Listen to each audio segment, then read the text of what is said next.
Welcome to episode 64 of Silver Lining for Learning. With me today are my co-hosts, Zhao, Didi, and Bonk.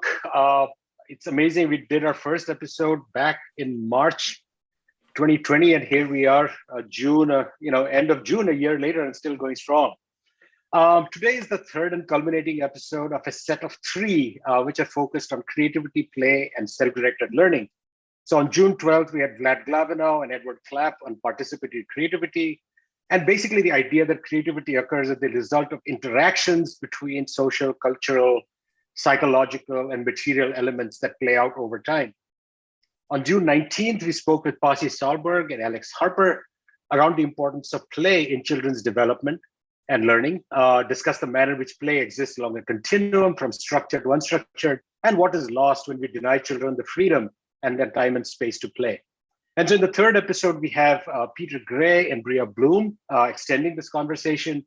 As we'll see that Peter has argued, from an evolutionary sort of a perspective, children come into the world with an instinctive desire to play and explore and learn. And then when you think about school with this one size fit curricula and a predetermined, sort of age constrained progression. So this begs the question, what would learning look like if the emphasis were on students driving their learning and setting their own goals and working towards achieving them? So this is the idea of self-directed learning. I hope that we will explore a little bit today. So Peter Gray quickly is a professor of psychology at Boston College. Don't want to go through all his accomplishments, but two that are very relevant here are his book, Free to Learn, as well as a blog that he maintains on psychology today called Freedom to Learn. And this is something that I've been following Peter's work for a while. So really glad to virtually meet you here today. He's also the founding member of the Alliance for Self-Directed Learning. Bria Bloom is the executive director of the Alliance and an advocate for self-directed learning, having experienced it firsthand. And as Zhao mentioned before the show, that really interested in understanding how your process of learning and unlearning happened, because you didn't have any conventional schooling till 16, if I correct. And the part that's really interesting to me is that you created your own undergraduate curriculum, and that has played into your own parenting and advocacy work. So maybe, Peter, I'll start with you. Give us a bit of context around your research and what brought you into considering play as being crucial to human development and learning and its broader implications for self-directed learning. We try to keep responses down to 2 to 3 minutes, and then we just bounce back and forth. I think we will go through a lot of topics that way. So, Peter, on to you. All right, I'll try to stay within 2 to 3 minutes. I got interested in education many years ago as a result of my own son's rebellion in school when he was 9 years old. He had been fighting school ever since from kindergarten through 4th grade.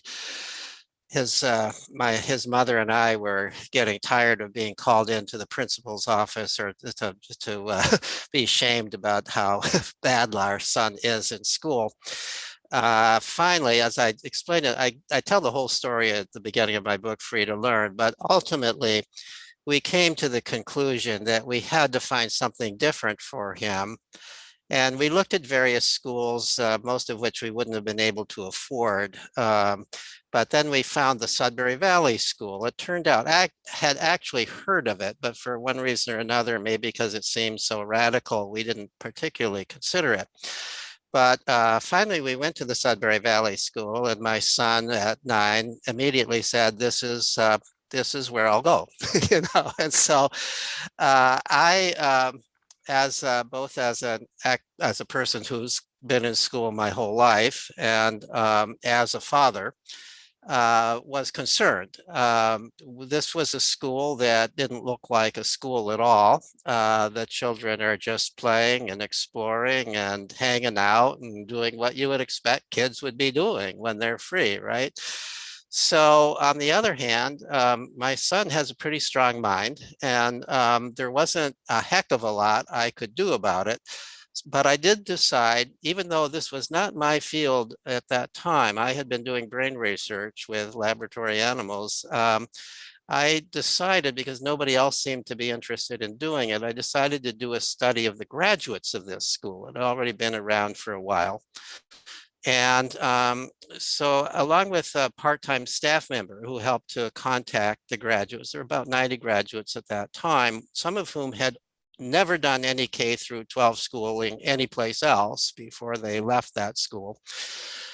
What I found absolutely, absolutely was a key point in my life. What we found in that study was here it was a group of young people who, for various reasons, had come to this odd school and who were doing well in life. They were doing well. The story we hear in our culture is you can't do well in life if you don't do school as we usually know it.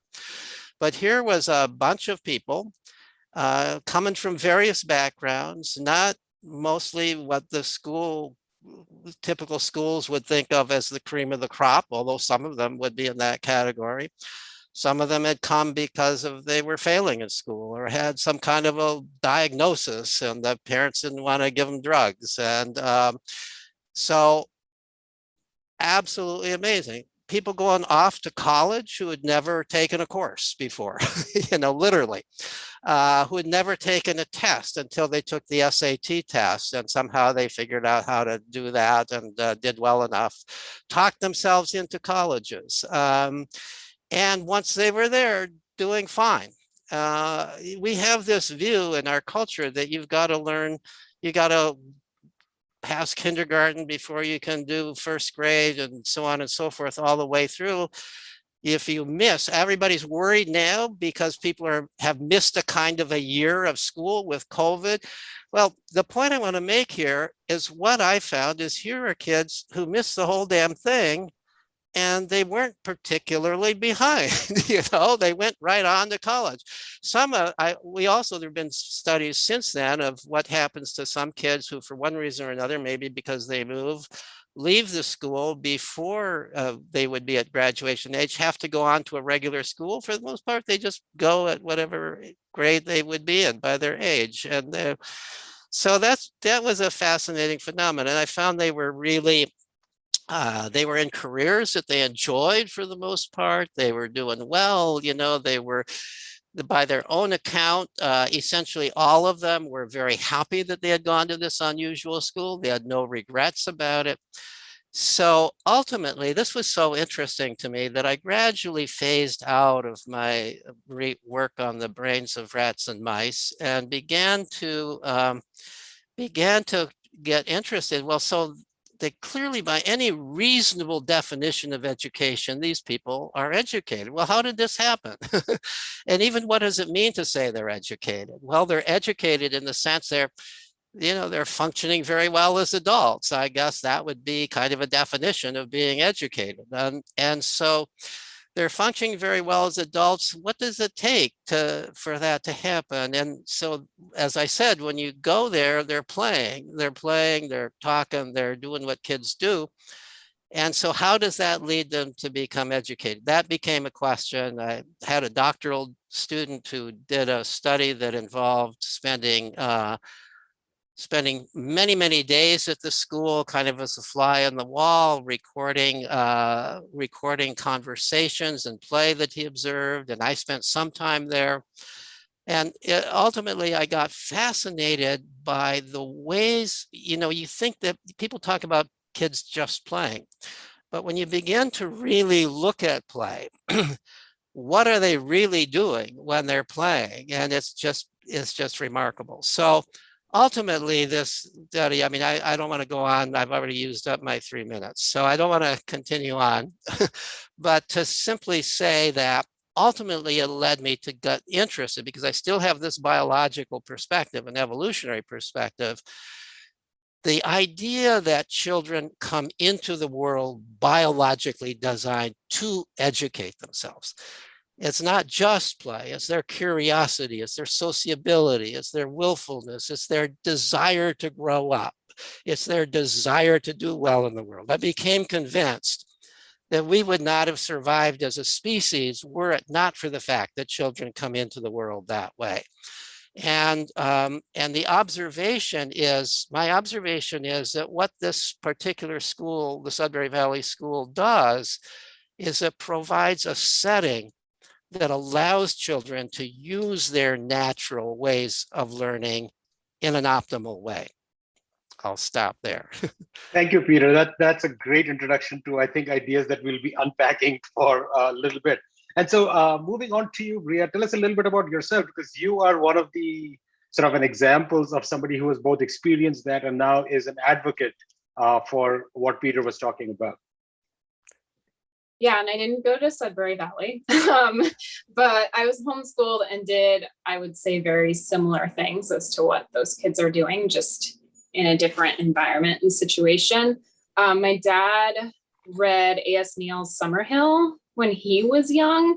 And since his experience in school was so negative, it made him really hate learning, when in reality, he absolutely loves to learn just on his own terms and in his own way, and hates school. Since it was so negative, he vowed to never send his kids to school. So I have one older brother, 4 years older than me. He was unschooled also. We didn't really have that term yet, although my dad did read John Holt, who coined the term unschooling. And when you're talking about the 80s and 90s, when we grew up, John Holt was really the person like talking about this. Most homeschoolers were not doing unschooling. In that era, there were a lot less of us.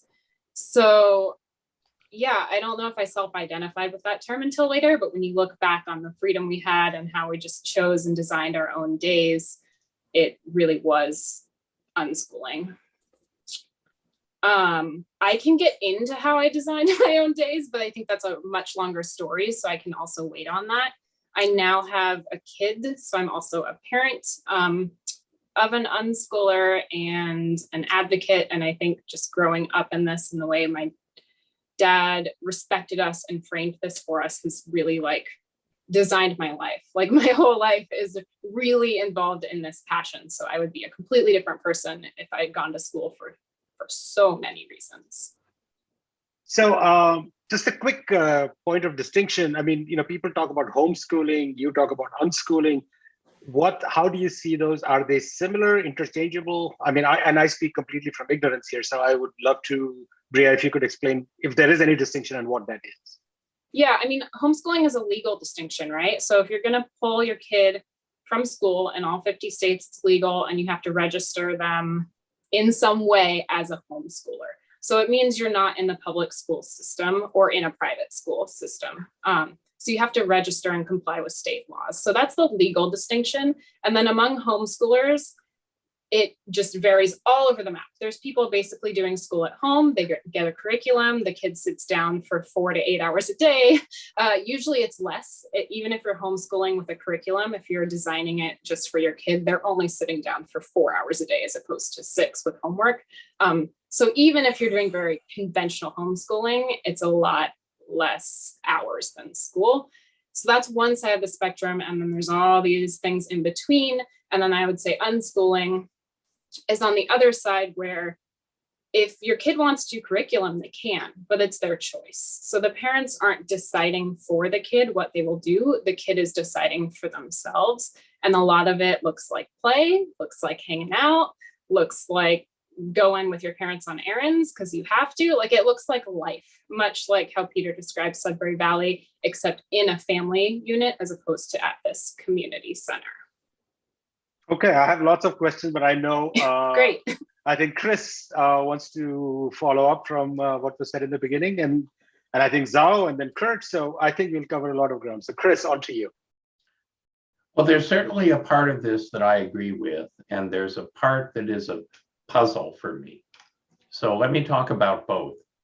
I co-edited a book published last year called The 60-Year Curriculum. It's about new models of lifelong learning. And basically what it says is, if you're not capable of self-directed learning and excited by that, when you get out of whatever kind of schooling you've had, you're in real trouble. So should the product of any kind of schooling be somebody that is capable of and excited about self-directed learning? Absolutely.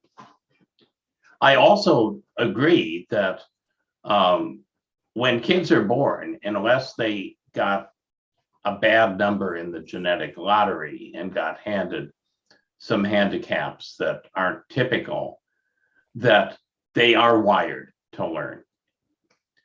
unfortunately, I think a lot of things happen to kids early in life, later in life, that may preclude them from succeeding with unschooling. That's the puzzle that I have. And I'm not saying that as a criticism of unschooling, because I don't believe that there's any form of schooling that works for everybody. I think that what we need is an ecosystem of different kinds of learning environments, and people migrate to whatever niche is going to work for them for that period of their lives. But some of those environments are structured, and some of those environments involve guidance, and maybe even some degree of less than complete choice, even though I think all education should be personalized and should involve some choice and voice. So having laid that groundwork of where I might need to be converted and where, you know, you would agree with me, I think it's a real puzzle for the people who, for whatever reason, I believe need structure and guidance to some extent. How do they graduate capable of self-directed learning? I see lots of doctoral students who finish their coursework and they're incapable of doing a thesis because for their entire existence in schooling, they've been told, learn this, learn that, learn this, learn that. And then we say to them, now make an original contribution to knowledge. And they go, what? You know, nobody ever taught me how to do this. Where were you 20 years ago? Right. So I at some point, I'd like to talk about how we navigate people through ecosystems of schooling, some of which are unschooling, where everybody graduates with self-directed learning, as opposed to just the people who essentially did self-directed learning in school. Can I comment on that? Yeah, convert you. I've been looking for the person who can't do self-directed education, and so far I haven't found them. I have yet to meet a 3-year-old who's not self-directed. People, when they go to school, when they go to a typical school, a lot of that, those instincts get suppressed. So as you know, so I say that the instincts for self-directed education are curiosity, play, sociability, willfulness, wanting to take charge of your own life. Those all get you in trouble in school, right? I mean, you can't follow your own curiosity in school. You have to do whatever the curriculum is. And it's usually something that even the teacher isn't that interested in. This is something that the state has decided. You've got to suppress your curiosity. And you do that long enough. And by the time you graduate, you maybe have forgotten what it is to be curious. Play, if it exists at all in school, is recess, and even that is being cut down and almost cut out in many schools today, and it's regarded as a break from learning, not learning. Sociability, you know, wanting to help others and get help from others, that's cheating in school. And willfulness, of course, gets you into nothing but trouble. It'll most likely get you a label of ADHD. So, you know, so school fights the drive to educate yourself. Those kids who've been to school and then they go to self-directed education oftentimes need a period of deschooling. They need a period of recovering their basic drives to learn. It is absolutely true what you say, that we have so many people going on to, even on to graduate school, into careers, who don't know how to self-direct, and that's because they haven't had the opportunity to do it growing up. It's not that it's something about their biology that makes them that way. It's something about their experience that has suppressed their biology that makes them that way. That would be my argument. I don't think, you know, every once in a while, I mean, I find young people who will say, well, I could never do unschooling or go to a Sudbury school because I need somebody to give me a kick in the pants or I'm not going to do anything. I I think that's the person who probably needs unschooling or self-directed education of some sort more than anybody else. Because you can't go through life always needing a kick in the pants. What kind of a life is that if you're not able? You need then to have the opportunity to rediscover how to self-direct. Thank you, Peter. So there's a question from one of our longtime listeners / viewers, Dante Yin. And so Bria, I'm going to address that to you, which is how do you decide what is important for your kids and what is the purpose of education in your eyes? And if I can add to that, I think there's this whole argument in schooling, which is this, sort of postponement or gratification argument, right? Learn your trigonometry now because you will need it later. Like why, this is the perpetual question that we get from every child. Why am I doing this? And the answer is trust us. Right. And I think that, there are many people who would say that, yeah, maybe that foundation is needed. And so I'm just curious about, like, in your own experience, as well as like as a parent now, but also as a work as your advocacy, how you would answer this question about how does one determine and how do we get to all these different kinds of knowledge that we think is useful? And, if I have to give an extreme example, like how do we get kids to learn the math and science that they need in order if they wanted to become a theoretical physicist, for example, right? So I'm just curious about your thoughts on that. Yeah, I see these as different questions and a lot of questions to untangle, but I'm going to address the one you mentioned from the viewer first. For me, education is it's not about all those curriculum things.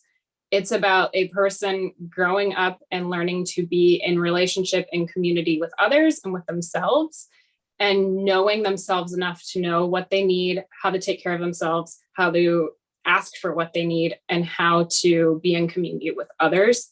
And that means a lot of things. Taking care of yourself in the society means making money. It means getting along with other people. It means figuring out what you want, learning what you want. Like that means a lot.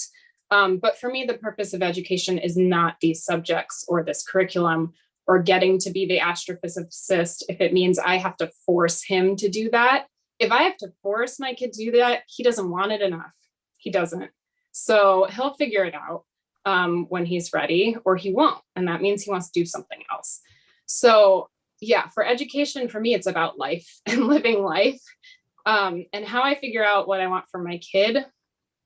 I have my own things I want for my kid. And what's most important to me is that he knows how to figure out what he wants.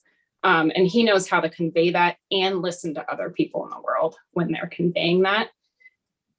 And I would say, if you're trying to figure out what you really, really want for your kid, my advice would be to go back to that word Peter used, which is deschooling. And I think adults need more deschooling than kids often, because we have more years of school and more years of societal implications. And society for me is telling me all these things, like you have to be successful, you have to get good grades, you have to look a certain way, you have to have a certain house, like whatever it is. And those things are just noise to me, because it's not what I want internally. It's just what looks good on paper. So if I can get rid of all of that and then say, like, in my heart, what do I truly want for me? And what do I truly want for any happy, healthy, contributing human being? Then I know what I want for my kid. But with all that noise, that schoolishness, all those things society tells us, I can't figure out what I want for my kid because I'm so scared. I'm scared that they won't make money, be successful, look a certain way. So thank you. Zhao, on to you. I know you've been so this waiting. is thank you, Punya. This is absolutely the topic I wanted to talk about. Peter, I love your book. You signed a copy for me, I don't know, many years ago when we were in Portland, Oregon. But anyway, so I have so many questions, but this is one of the questions is that you try to throw the ideas into schools because yes, benefiting to your own students, your own children is valuable. We want our children going through this.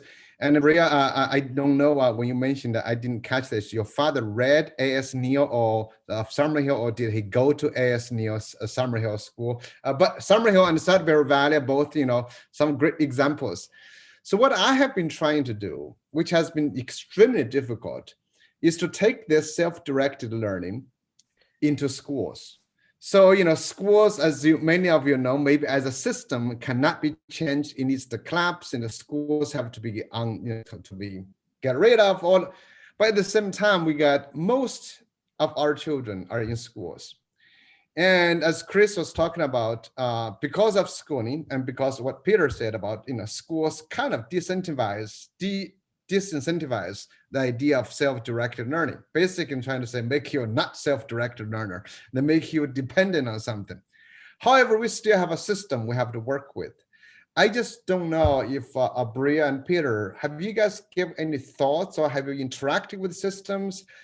What are the best ways to even get into school for a little bit of self-directed learning space? They have a curriculum, they have this, but can we create something? So I just want you guys to share your experiences and your views. I can talk a little bit about that. There's sort of I wear two hats in a way. With one hat, my goal is to help people leave school for self-directed education. And it's interesting, not because of my hat or anything about me, but it's interesting more and more people are leaving school. Right now, something like 10%, maybe 11% of American school-age children are being homeschooled. Huge increase over this last year, and many of them are going to stay with that.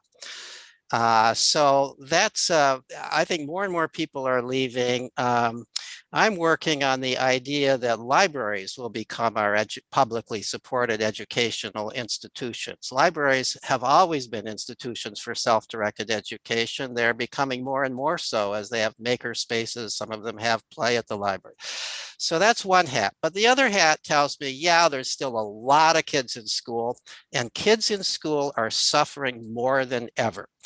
What the data show is that children in schools are suffering at the highest rates of anxiety and depression.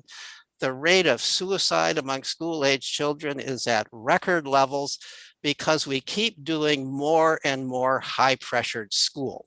School has failed, and the way the school system operates is by trying to correct the failure by doing yet more of what hasn't been working.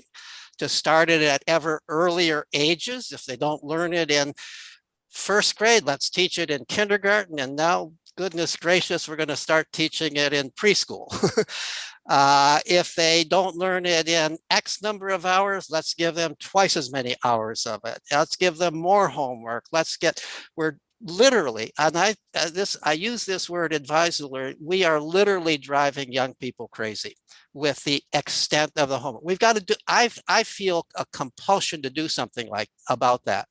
So the other organization that I helped to found, besides the Alliance for Self-Directed Education, is an organization called Let Grow, along with Lenore Skenazy, and we work with conventional schools.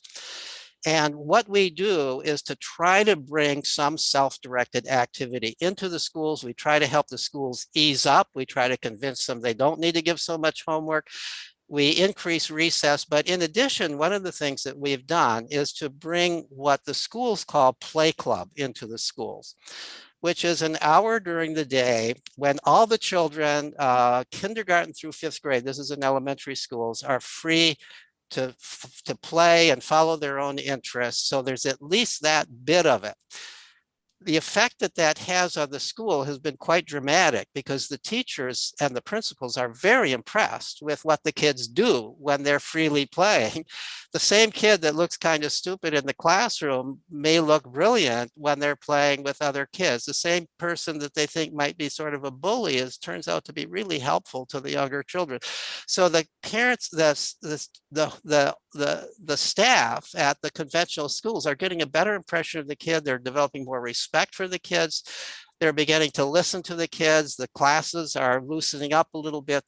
Of course, I have to say that the schools that are doing this tend to have superintendents and principals who are already kind of on board with this idea that we've got to do things to loosen up. But there are more and more schools doing this. And so that's one thing we can do. When I talk to people involved with regular schools, the primary thing I talk about, besides bringing play into the school this way, is that the most important thing you have to do is start doing less of what you're doing, not more of what you're doing. Kids need time for self-directed learning and education outside of school. When I was a kid, many, many years ago in school, I had the typical school, but it occupied only a portion of my time. I had lots of time outside of school to develop hobbies, to play, to do all kinds of things, to develop. The school year was much shorter then. It was 5 weeks shorter then. The school day was shorter. We did not have homework in elementary school. I'm trying to get schools to go back to something like that. Well, thanks, Peter. I was just wondering, Bria, what are you doing in trying to get other schools? And I know it's a huge system, but I think what Peter describing is kind of interesting experiences. What about you? Yeah, I have to be honest that I don't work in or with conventional schools. I know a lot of people are doing that. I know a lot of people have tried really hard to bring self-directed education experiments, practices into schools. And a lot of times they're short-lived, they're small. They stop getting funding quickly, despite clearly the kids loving them. And I respect those people immensely for doing it. And I respect all the things that Peter's doing and how much I think it's harm reduction. I think it's really reducing the harm schools are doing. But I think in order to really reimagine the system, we have to go outside of the system. And yes, schools are paid for by taxes, so they're subsidized and they're free. As Peter said, there's things like libraries as community centers that are also paid for by taxes and free for people to join. And I think there's so many other solutions for communities to come together and find ways to make things happen so people without resources, access, or money can still join. And I think we, while doing the harm reduction in the schools, because they're not going away, even if I want them to, they're not going away for a while.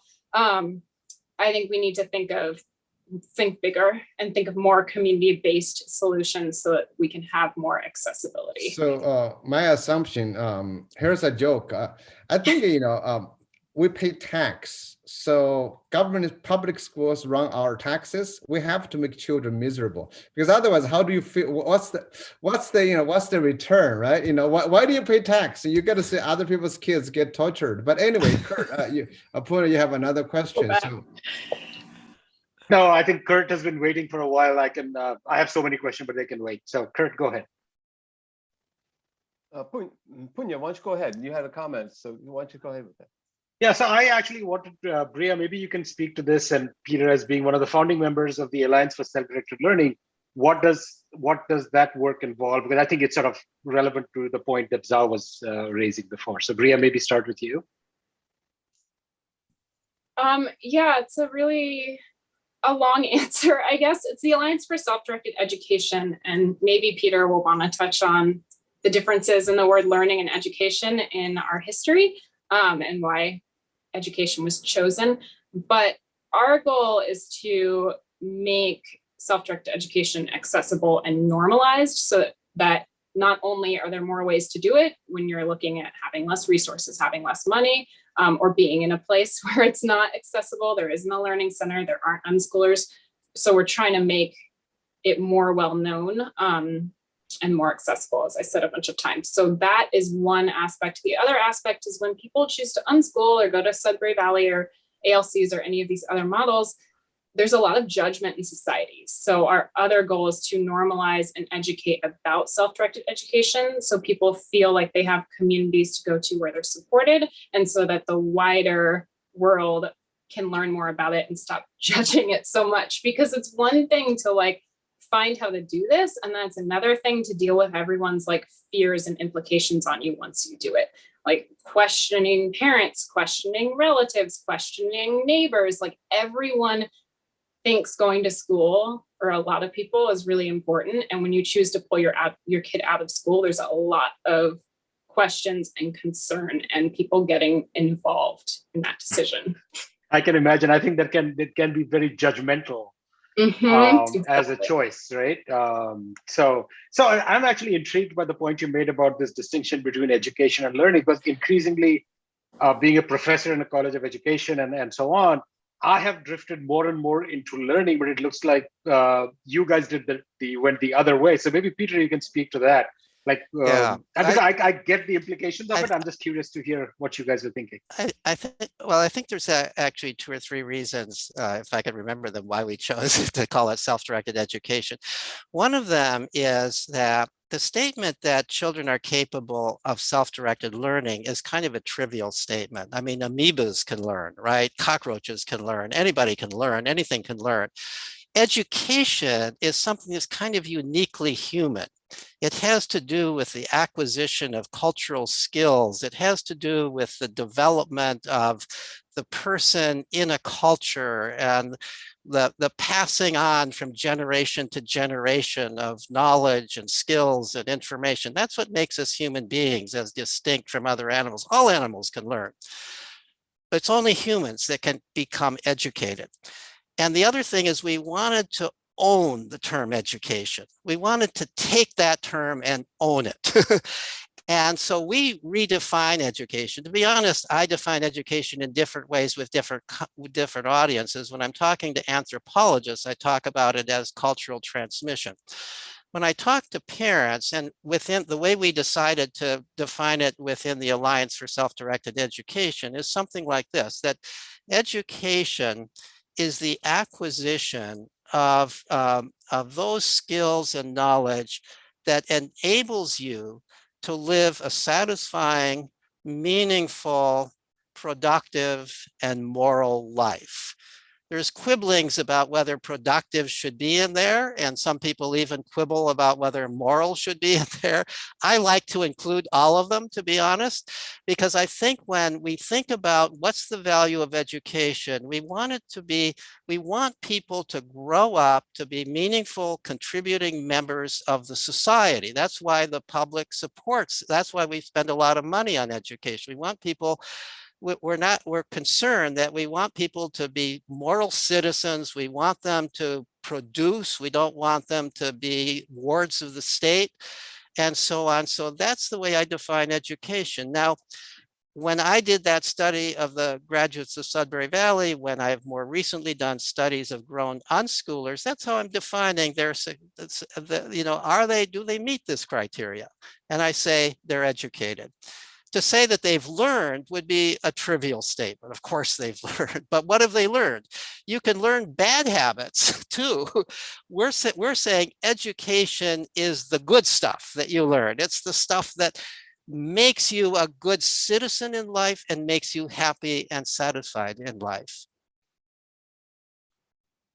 Sorry, I know Kurt has just been jump in to waiting. say- I'm sorry, Poon. I just want to have some fun with the statement. When you say education, because education can be brainwashing. You look at many countries that still use that idea to brainwash people, to homogenize people, to make them into military soldiers so the dictator can drive them. So anyway, that was just a Okay. side No, idea. That would be the reason to avoid the term. But as I said, we want to own the term. We want to Sure. say, okay, brainwashing is brainwashing. Education is what we say it is.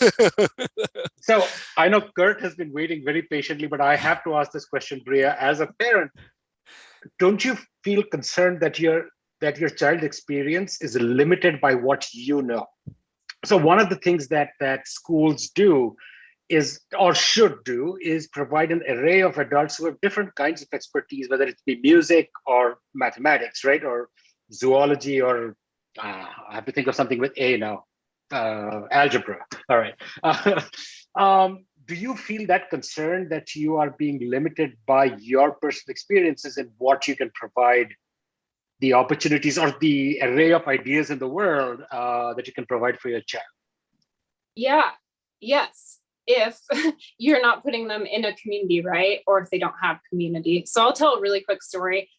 We moved to Portland 4 years ago, which is when my stepson moved in with us and got pulled out of school. And we were brand new, and he is not a super outgoing person. So he didn't want to try new things at that time.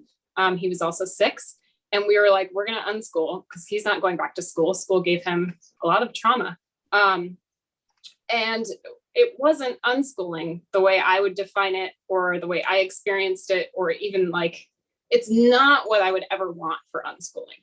So it only took us 2 months to be like, this isn't working because we're home together and you're bored and I'm trying to work because I also was working for ASD at that time still.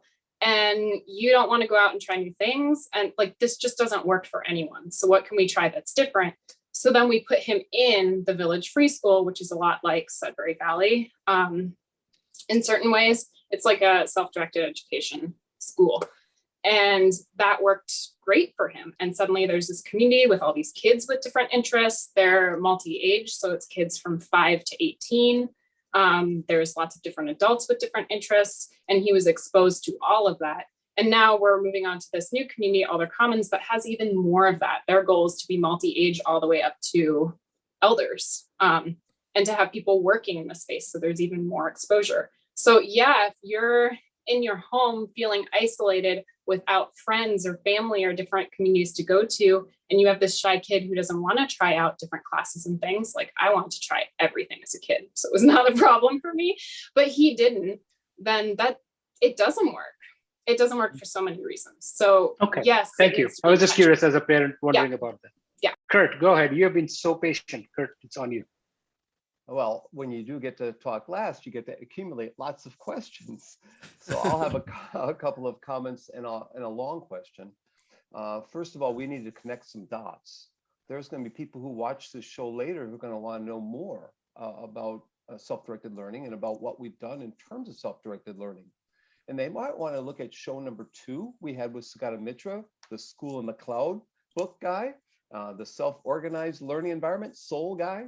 And they'll want to look at show number 22, where we had Stephen Hippel talk about not school. He didn't talk about not school for much of the session, but it is something he's worked on. It was 20 years back in the UK, but it's similar to the topic here today. And they also might look at the show we had with Nepali kids, self-directing their learning, learning English and taking MOOCs in Nepal from Harvard and Berkeley and many other universities to gain skills to get ready for college. So you might have 4 different shows you could put together if you wanted to create an assignment for your class, your high school or college class. That's one comment. The second comment, I wonder if Peter has a copy of his book he can show us so the audience can see the book. Maybe he doesn't have it handy or it's holding up his computer. Actually, I do by chance have. So here's the free to learn.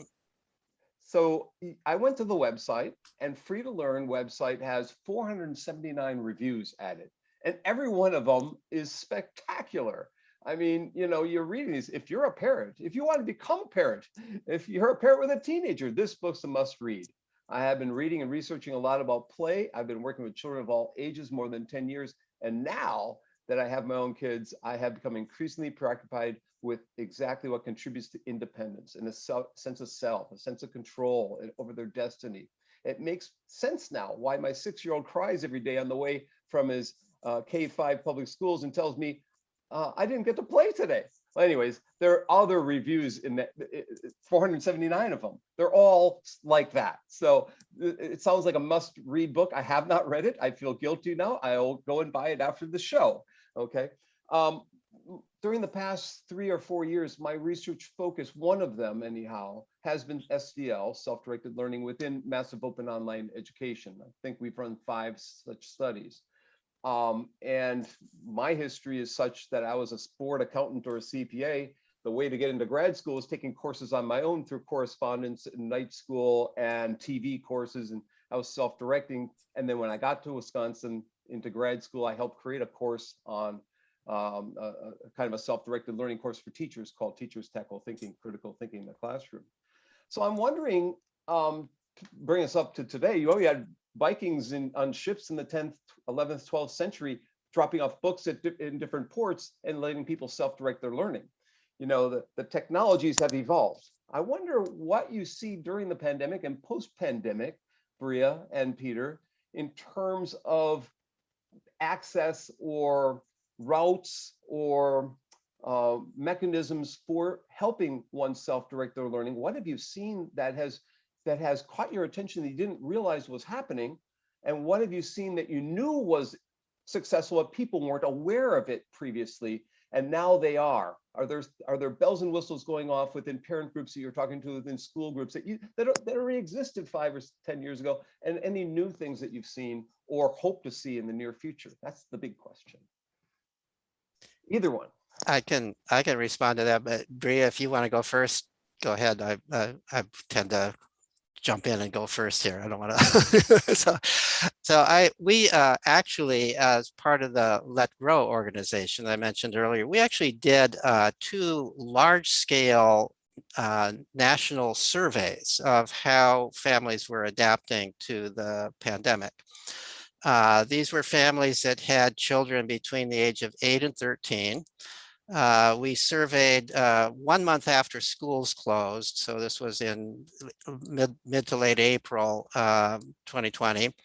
And then again in May. And we asked, and we had separate questions for the parents and for the kids. For people who want to read the academic report on it, it's just been published by the American Journal of Play. So their most recent edition has the article based on this study. But the findings ran quite, what we found runs quite counter to all this worry that people have about kids during the pandemic. There is reason to worry, but the worry about their missing school, their worry about what are they going to do with everything closed down, don't have to worry about that. What we found was that one of the questions we asked both of the kids and of the parents was, is the child more anxious or less anxious now than before schools closed? No surprise to me, less anxious by both the kids and the parents. They were less anxious. Not surprised to me because we know that, for example, anxiety goes way down during the summer every year when kids are out of school. The studies of anxiety show that. Suicides among school-age children plummet during the summer compared to during the school year. So simply closing school for that period of time would reduce anxiety, would reduce some of those pressures that they're experiencing. But then we also asked them questions. Well, so what's happening at home? What are you doing?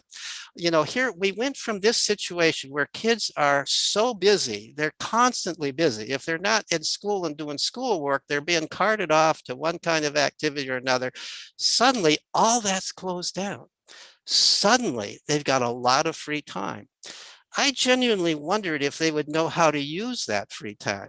So one of the questions that we asked was, are you bored or were you bored? Yeah, almost all of them said I was bored. But that can be a good thing. Having some time to be bored, because then what they said is, so I found these things to do. And we asked them both in closed kinds of questions and in open-ended questions what they were doing. And here's what they were doing. They were developing hobbies. They were creating things. They were doing things like building things. They were knitting things. Many of them were learning how to cook for the first time in their life. Talk about a skill that's important in life, right? A large number were learning how to ride a bicycle. I mean, I know in my state in Massachusetts, bicycles sold out. You couldn't buy a bicycle. Suddenly, kids who had never ridden bicycles were being taught by their parents how to ride a bicycle, right? Partly because there were fewer cars on the street. It made it safer, but partly because this was something they could do safely without exposing to COVID. We asked the parents about questions that had to do with how they've changed their attitudes about their children. And what we found was, I am more impressed with my child than I've ever been before. I didn't know he was capable of all these things. I thought that he had to be amused all the time. We got a lot of responses by that. And here's something that actually I didn't anticipate. In retrospect, I probably should have. But one of the questions we asked of the children was, during this period of school closure, what is the best thing about it? I thought the best thing would be I have all this free time to do what I want to do. That was second best. That was high up. But the best thing was I've gotten to know my mom and dad. 50% of them basically said, more time with my mom or more time with my dad or both. I think what happened is families got a chance to know one another. I think it was a period of time when the parents recognized this is a time that my children need me, and here I am. And they were playing family games together. There were kids who were saying, for the first time, we are eating our dinners together as a family. The kids, the parents are also saying the kids are voluntarily helping out with housework. The older kids are being nice to their younger siblings. So this was a time of real discovery. Now, it's not surprising to me that as a result of that, a lot of families, and this did not come from our study because we didn't ask this question, but a lot of families that I've heard of since are saying, you know, we're cutting out some of that stuff. There's some people who are saying, I'm not sending my kid back to school. And there's a lot of reasons for that. A lot of parents discovered what's going on in school for the first time because they saw how the teachers are talking to their kids in the remote learning. They saw how stupid some of the lessons were, and they began to think, oh, I could do better than that, you know, as a homeschooling parent. So that's part of it. But the other thing that happened is they recognized that their children can self-direct, and that they recognize a lot of the kids were reading books that they wanted to read instead of books that somebody was making them read. And the parents were saying, why not let them read what they want to read? You know, I don't see any reason why what the school is making them read is any better than what they want to read. So I'm not surprised that there has been this huge jump, a doubling in number of people who are choosing homeschooling. And one thing we know is that once people almost never immediately choose unschooling, they choose homeschooling. And then they evolve into unschooling, into increasingly looking to the child to decide what to do, what to read, and so on and so forth, rather than to try to do schooling. So I think this COVID period has had an enormous effect. And I think it's going to have a continuing effect for many, many families. Thank you. That's a great answer. I don't know if Bria? Bria wants to jump in. I know Chris has a question though, but Bria, do you want to say something quickly? I think Peter covered enough of it, so we can move on to Chris's question. So I want to ask about the demographic characteristics of members of the Alliance and of the populations that are in unschools like the ones that you've described. Because my hypothesis would be that they would be overwhelmingly middle and upper class and probably disproportionately white. And that if, you know, somehow there was a big unschooling movement in a major city and the mayor wanted unschooling and the school board wanted unschooling, that the group that would fight the hardest against it would be people in poverty. And I'd love to hear your answer to that. And because it is an assumption, not based on any evidence at all, because I don't know.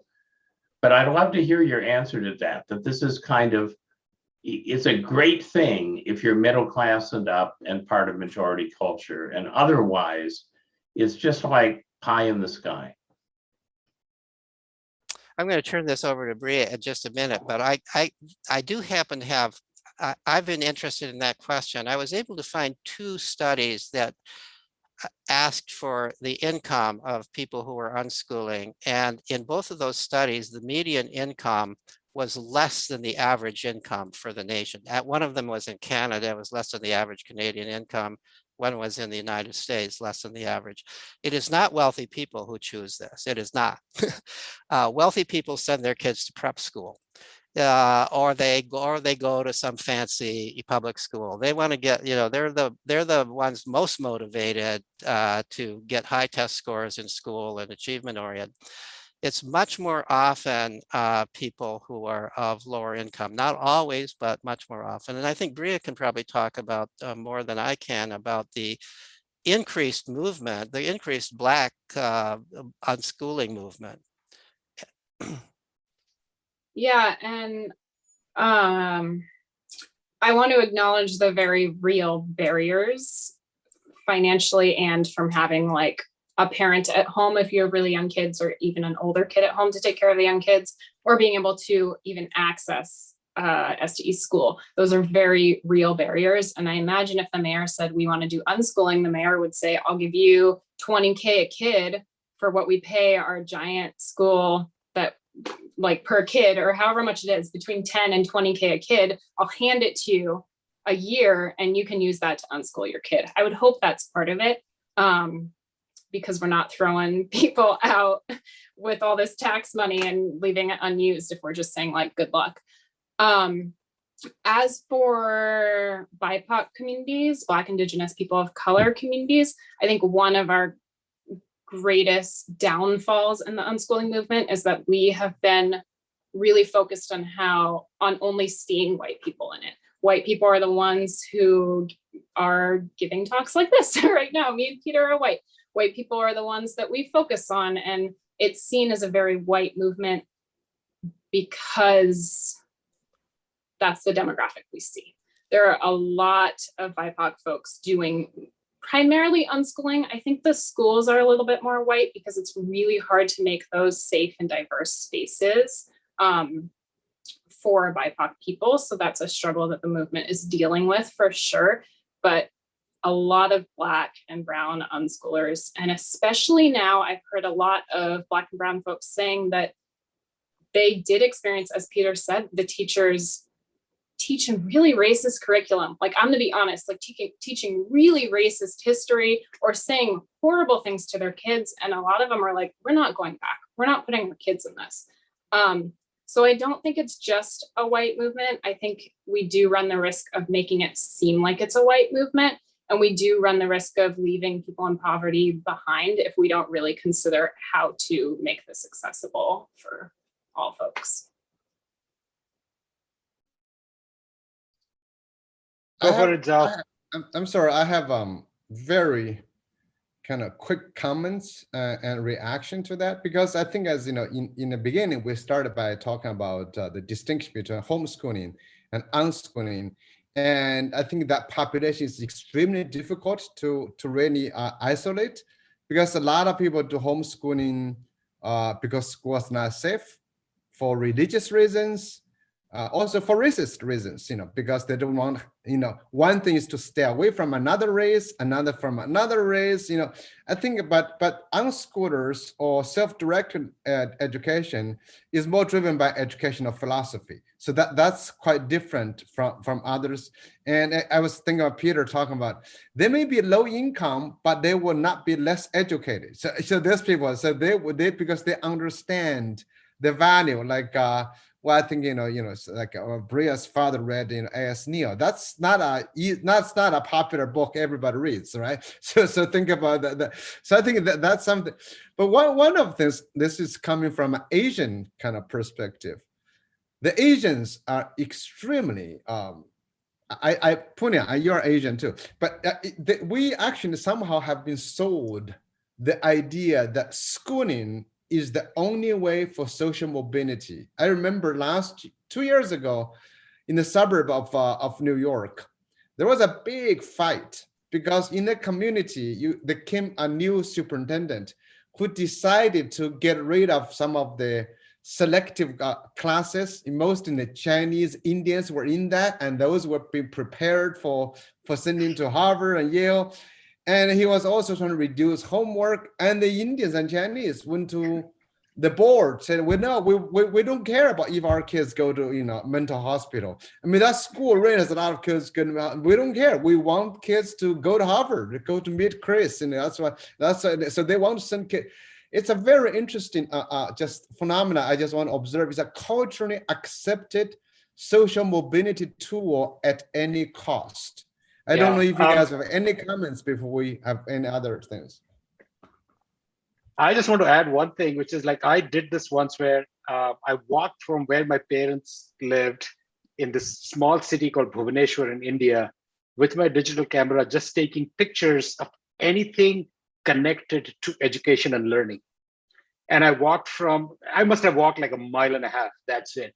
And I had at least 60 pictures, everything from classes for English to learn COBOL programming. I mean, the point about how traditional educational systems are the only way to social mobility is deeply ingrained in those cultures. So it's going to be tricky to when you, anyway, I think I just second Zhao's point. I'm just looking at the time. We have any last comments, Bria, Peter, before we move on to Kurt, who will introduce the next episode?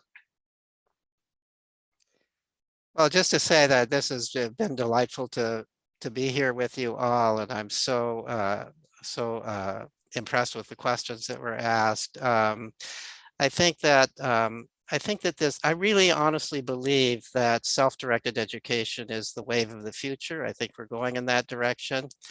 I think that we need more social supports for it, and the social supports are far less expensive to taxpayers than the $10,000 to $20,000 a student that were being spent on these prison-like schools. If we began to, right now libraries get 1/60th the tax money that schools get. As if for every person who leaves school, we sent that money to the library, or we did what Bria is saying, give it to the parents, right? We wouldn't be talking about poor people not being able to do self-directed education. Bria? Yeah. Thank you, everyone. I felt like I wanted to hear more of your questions and keep talking. So I will say, I think we just scratched the surface. So if folks are still interested and you have 1,000 questions, great. There should be 1,000 questions with this because it's not simple. It's really nuanced and deep and has very many levels. So keep digging into it. Keep Googling, keep searching that word, self-directed education, unschooling. You'll find all sorts of resources. And there's so much more on this. So, yeah. Thank you, Bria and Peter, for joining us today, and just for all the viewers. A lot of the links to the book, the blog, the Alliance for Self-Directed Education are on the posting on the website. So hopefully people can follow those if they want more resources. And I know we are over time, so Kurt, let us know what's coming up next. I want to say one thing, and that is Peter published with Basic Books. I forgot to mention that, and I am so jealous, and I want your agent. And I'm jealous of the title. I read Carl Rogers' Freedom to Learn and Freedom to Learn from the 1980s. So I was going to ask you about Carl Rogers, and I'm sure there might be a story linked in there. And I also want to mention Bria. If you go to the blog on today, we've got some links to PDX flying squads.